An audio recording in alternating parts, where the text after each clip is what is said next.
చందమామ కథలు. మతిలేని మాధవుడు. చంద్రనగరం శివారిలో ఒక పేద విధవరాలు ఉండేది. ఆమె నానా అగచాట్లు పడి ఎలాగో జీవితం నెట్టుకొస్తూ ఉండేది. ఆమెకు మాధవుడని ఒక్కడే కొడుకు ఉండేవాడు. అయితే వాడు వట్టి మందమతి, సోమరిపోతు. అందుచేత వాడు తల్లికి ఎందుకు పనికిమాలిన వాడైపోయాడు. వాడు ఇతర విధాల మంచివాడే, సాధువు, సద్భావాలు గలవాడు, సరదా అయిన వాడు అయినప్పటికీ వాడి విషయమై తల్లికి బెంగే తప్ప సంతోషం ఉండేది కాదు. తల్లి వాడికి ఏదైనా పని చెబితే అది వాడి బుర్రకెక్కేదే కాదు. చెప్పిన మాట వినిపించుకోకుండా వాడి ఆనందంలో వాడు ఉండేవాడు. ఒకవేళ దారి తప్పి తల్లి చెప్పిన పని చేయడం మొదలు పెడితే పనంతా పాడు చేసేవాడు.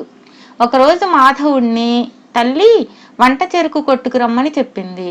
మూడోసారి చెప్పిన మీదట వాడికి తల్లి మాట అర్థమైంది. అప్పుడు వాడి గొడ్డలి భుజాన పెట్టుకుని ఆడుతూ పాడుతూ అడవికి బయలుదేరాడు. అడవికి పోవాలంటే ఒక మైదానం మీద నుంచి పోవాలి. ఆ మైదానం మీద మాధవుడికి ముగ్గురు యువకులు ఎర్రని ఎండలో పడుకొని నిద్రపోతూ కనిపించారు. పాపం వాళ్ళు ఎండలో నిద్రపోతున్నారే అని జాలి కలిగింది మాధవుడికి. ఆ మైదానంలోని ఉన్న చెట్టు కొమ్మలు గబగబా నరికి తెచ్చి నిద్రపోయే వాళ్లకు నీడ వచ్చేటట్టు ఆ కొమ్మలను నేలలో పాతాడు. వాడు ఆ పని పూర్తి చేసి అడవికేసి బయలుదేరిపోతూ ఉండగా ఆ ముగ్గురు యువకులు నిద్రలేచి, మాకు ఈ నీడ ఎందుకు ఏర్పాటు చేశావు అని అడిగారు. ఎండ జాస్తిగా ఉన్నది కదా, సుఖంగా నిద్రపోతారు కదా అని అన్నాడు మాధవుడు. నువ్వు చాలా మంచివాడివి, నువ్వు కోరుకున్నదల్లా అవుతుంది లేపో అన్నారు వాళ్ళు. నిజానికి వాళ్లకు అలాంటి వరం ఇచ్చే శక్తి ఉన్నది. ఎందుకంటే వాళ్ళు దేవతా పురుషులు. అయితే మాధవుడి మట్టి తలలోకి ఏదైనా కోరుకోవాలన్న ఆలోచన రాలేదు. వాడు ఆ ముగ్గురికి దండం పెట్టి తిన్నగా అడవికి వెళ్ళి పెర్రెత్తినట్లు అదే పనిగా కట్టెలు కొట్టసాగాడు. చివరికి అవన్నీ పోగేసి కట్టేసరికి ఆ మోపు వాడు మొయ్యగలిగిన దానికి 4 గింతలయింది. దాన్ని వాడు ఒక్క అంగుళం కూడా ఎత్తలేకపోయాడు. ఏం చేయడానికి పాలుపోకవాడు ఆ మోపు మీద ఎక్కి కూర్చుని, దీన్ని నేను ఇంటికి మోసుకుపోలేను గనక ఈ మోపే నన్నింటికి మోసుకుపోతే ఎంత బాగుంటుంది అనుకున్నాడు మనసులో. వెంటనే ఆ మోపు గాలిలోకి లేచి మాధవుణ్ణి మోసుకొని అతి వేగంతో వాడి ఇంటికేసి బయలుదేరింది. అది రాజవీధి గుండా పోయేటప్పుడు రాజకుమార్తె ప్రభావతి మాధవుణ్ణి వాడు సవారీ చేస్తున్న కట్టెల మోపును చూసి విరగబడి నవ్వింది.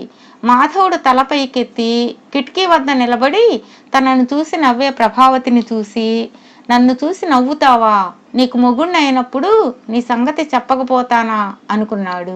తాను ఏది కోరుకున్నా అది జరిగి తీరుతుందన్న జ్ఞానం అప్పటికీ వాడికి రాలేదు. అయినా ఆ శక్తి పనిచేస్తూనే ఉన్నది. దాని మహిమ వల్ల రాజకుమార్తె ఆ క్షణంలోనే నవ్వడం మానేసి ఆ కిటికీ దగ్గరే దిగాలుగా నిట్టూర్పులు ఇచ్చుతూ ఉండిపోయింది. చెలికత్తెలు ఆమె దిగులుకు కారణం తెలుసుకోలేక ఆ దిగులు పోగొట్టడం మొదలే చేతకాక వెళ్ళి రాజుగారితో సంగతి చెప్పారు. రాజుగారు వచ్చి తన కుమార్తెను చూస్తూనే, దిగులుగా ఉండకేం చేస్తుంది, దానికి పెళ్ళీడు వచ్చింది కదా, పెందరాడే పెళ్లి చేసేయాలి అనుకుని, అమ్మా నీకు పెళ్లి చేసేద్దాం అనుకుంటున్నాను, రాజకుమారుల్లో నీకు నచ్చిన వాడు ఎవడైనా ఉంటే చెప్పు అన్నాడు. ప్రభావతి మరింత భారంగా నిట్టూర్చి, ఇంతకు ముందు కట్టెల మోపు మీద సవారీ అయి ఇటుగా వెళ్ళిన అబ్బాయిని తప్ప నేను ఇంకెవరిని పెళ్ళాడను అన్నది. తన కూతురి మాటలు రాజుకు అర్థం కాలేదు. ప్రభావతి చెలికత్తెలు వివరించి చెప్పిన మీదట ఆయనకు కుమార్తె పైన ఆగ్రహం వచ్చింది. ప్రభావతి దారే వెళ్లే వాడిని పెళ్లాడతానన్నది కానీ వాడి పేరైనా ఆమెకు తెలియదు. ఇలాంటి పరువు మాలిన ప్రేమలో పడినందుకు ప్రభావతిని తీవ్రంగా శిక్షించాలనుకున్నాడు రాజు. కానీ మంత్రులు వారించి, మహారాజా మీకు కొడుకైనా కూతురైనా ఆ బిడ్డ ఒక్కతే కదా, ఆమె ప్రేమించిన యువకుడు మారువేషంలో ఉన్న ఏ రాజకుమారుడో కావచ్చేమో, తొందరపడకండి అన్నారు. వాణ్ణి ముందు పట్టుకోవాలి కదా, ఏమిటి ఉపాయం అన్నాడు రాజు. నగరంలోని వివాహయోగ్యులైన యువకులందరినీ ఆహ్వానించి విందు ఏర్పాటు చేయండి. వచ్చిన వారిలో తాను పెళ్లాడగోరిన వాణ్ణి రాజకుమార్తె సులువుగా గుర్తుపడుతుంది అన్నారు మంత్రులు. రాజు సరేనని నగరంలో ఉండే ఉన్నత కుటుంబాలకు చెందిన పెళ్లిగాని యువకులందరికీ రాజభవనంలో విందు ఏర్పాటు చేసి, వీరిలో నువ్వు పెళ్లాడగోరిన వాడెవడో చెప్పు అని కుమార్తెతో అన్నాడు. ప్రభావతి అందరినీ కలయి చూసి, నేను పెళ్లాడగోరిన వాడు వీరిలో లేడు అన్నది. రాజుకు తన కూతుర్ని చంపేయాలన్నంత కోపం వచ్చింది. మంత్రులు మళ్ళీ అడ్డుపడి నగరంలోని మిగిలిన అవివాహితులందరినీ మరొక విందు ఏర్పాటు చేయండి, రాజకుమార్తె కోరుకున్నవాడు వారిలో ఉండవచ్చు కదా అన్నారు. అలగా వెధవనెవణ్ణో నా కూతురు పెళ్లాడతానంటే నేనెలా సహిస్తాను అన్నాడు రాజు. అలాంటిది సంభవిస్తే అది దైవయోగమే అవుతుంది మహారాజా, దాన్ని కాదనటానికి మనమెవరం అన్నారు మంత్రులు.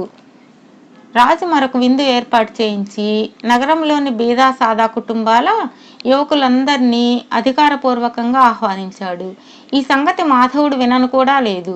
వాడి తల్లి విని విందుకు వెళ్ళమని ప్రోద్బలం చేసింది. వాడు వెళ్ళనన్నాడు. కమ్మటి భోజనం పెడతారా, కడుపు నిండా తిని చక్కారా అని తల్లి వాణ్ణి బలవంతాన విందుకు పంపింది. వాడు కట్టుకున్న చింపిరి బట్టలతోనే విందుకు వెళ్ళాడు. కానీ రాజకుమార్తె వాడిని చూస్తూనే ఇదిగో నేను పెళ్లాడేదలిచిన వాడు అంటూ మాధవుణ్ణి చూపింది. ఈ బడుద్ధాయా నువ్వు పెళ్లాడగోరేది అన్నాడు రాజు విస్మయించింది. అవును అన్నది ప్రభావతి. రాజుకు పట్టరాని కోపం వచ్చింది. సరే, నీకంత పట్టుదలగా ఉంటే వాణ్ణే పెళ్ళాడు, తర్వాత నేను చేయవలసిందేదో నేను చేస్తాను అన్నాడు రాజు పళ్ళు కొరుకుతూ. అప్పటికప్పుడే పురోహితుడు వచ్చి ప్రభావతికి మాధవుడికి పెళ్లి చేసేశాడు. పెళ్లి తంతు ముగిసిన మరుక్షణం రాజు నూతన దంపతులను ఒక పీపాలో పెట్టి మూత వేయించి సముద్రం ఆటులో ఉండగా ఆ పీపాను దూరంగా సముద్రంలో పారేయించాడు. కెరటాలు ఆ పీపాను ఇంకా దూరంగా తీసుకుపోయాయి. రాజకుమార్తెను పీపాలో బంధించమని రాజు ఇచ్చిన ఆజ్ఞ వింటూనే చెలికత్తెలు ప్రభావతి వడికి తినుబండారాల మూట ఒకటి కట్టారు. పీపాలో కొట్టుకుపోతూ ప్రభావతి, మనకు చావు తప్పదు, ఈ పీపాలో సందులు లేకపోతే ఊపిరాడక చస్తాం, సందులుంటే సముద్రంలో మునిగి చస్తాం, అలాగూ చావకపోతే నా వడిలో ఉన్న తినుబండారాలన్నీ అయిపోయాక తిండికి మాడి చస్తాం అంటూ పెద్ద పెట్టున ఏడవసాగింది. అంత మాత్రాన ఏడవడం దేనికి, మనం ఇంకా బతికి ఉన్నాం కదా అన్నాడు మందమతి మాధవుడు. నీకు కొంచెం కూడా మెదడు లేదు, ఏ ఓడ వచ్చి రక్షించకపోతే ఎంతకాలం బతికి ఉంటాం అన్నది ప్రభావతి. నీకు ఓడ కావాలంటే ఎంతసేపు, నేను కోరుకుంటే క్షణంలో వస్తుంది, నేను కోరుకున్నదల్లా అవుతుందని ఆ రోజు ఆ ముగ్గురు వరం ఇవ్వలేదా అన్నాడు మాధవుడు. అటువంటి వరం ఉంటే ఇంతసేపు ఏం చేస్తున్నావు, ఒక పెద్ద ఓడ రావాలని వెంటనే కోరుకో అన్నది ప్రభావతి. దానికి తొందర ఏముంది, ముందు నీ తినుబండారాలు పైకి తీయి, వాటిని వృధా పోనివ్వడం దేనికి అన్నాడు మాధవుడు. ఎప్పుడు పీపాల నుంచి బయటపడదామా అని ఆదుర్దాగా ఉన్న ప్రభావతి తన ఒడిలో మూటగట్టి ఉన్న తినుబండారాలు గబగబా మాధవుడి చేత తినిపించింది. తినడం అయినాక మాధవుడు తాము పీపాల నుంచి బయటపడాలని, తమ సమీపంలోని ఒక పెద్ద ఓడ రావాలని, తమను తీరం చేర్చాలని కోరుకున్నాడు. వెంటనే పీపా మీద మూత పెద్ద చప్పుడుతో ఎగిరిపోయింది. దంపతులిద్దరూ బయటకు చూసేసరికి ఒక పెద్ద ఓడ కొద్ది గజాల దూరంలో కనబడింది. భార్యాభర్తలు ఆ ఓడలోకి ఎక్కి ఒక తీరాన్ని చేరారు. ప్రభావతి ప్రోద్బలం చేయగా మాధవుడు సముద్ర తీరాన తనకొక పెద్ద రాజభవనము, దాని చుట్టూ తోటలు, ఉద్యానవనాలు, నౌకర్లు, చాకర్లు, పరివారము కావాలని కోరుకున్నాడు. అక్కడ వాళ్ళు కొంతకాలం సుఖంగా ఉన్న తర్వాత ప్రభావతి మాధవుడితో, మనం ఇంకొక కోరిక కోరవలసి ఉన్నది, నువ్వు ఇలా ఉండడం బాగాలేదు, చూడడానికి అందంగాను మంచి తెలివిగాను ఉండాలని కోరుకో అన్నది. నేను అందంగా తెలివిగా ఉండడం అవసరం అంటావా, నీకు కావాలంటే అలాగే కోరుకుంటాను అన్నాడు మాధవుడు. ఈ కోరికతో మాధవుడు రూపంలోనే కాక బుద్ధిలో కూడా పెద్ద మార్పు చెందాడు. ఇక అతనికి అడుగడుగున భార్య ప్రోద్బలం అవసరమే లేకపోయింది. తనకున్న శక్తితో అతను ఒక రాజ్యం సంపాదించుకొని ప్రజలనందరినీ సుఖపెట్టడమే కాక తన భవనంలో పనిచేసే నౌకర్లను వీలైనంత మట్టుకు బాగా చూసుకోసాగాడు. ప్రభావతిని ఆమె భర్తను సముద్రంలోకి తోయించిన తర్వాత రాజు తన తొందరపాటుకు పశ్చాత్తాపడ్డాడు.